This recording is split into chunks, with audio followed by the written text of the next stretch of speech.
तिमीको नाम के भनेर थाहा पाउनुपर्छ त हामी मूर्खले।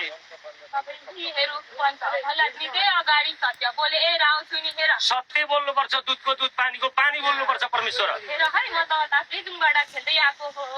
ताप्लेजुङबाट खेल्दै आएकी कुन देवी हौ तिमी? पञ्चकन्या कालिका हो है। पञ्चकन्या कालिका रहेछौ। तिम्रो दायाँ बायाँ के छ?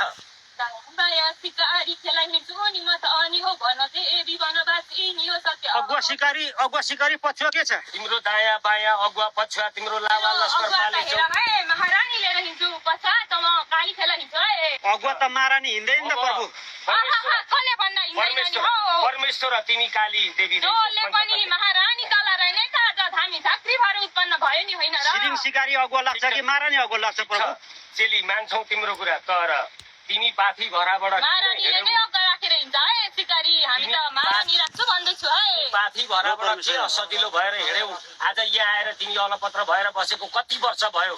कुन तिथि कुन मितिमा आयौ? सत्य भन,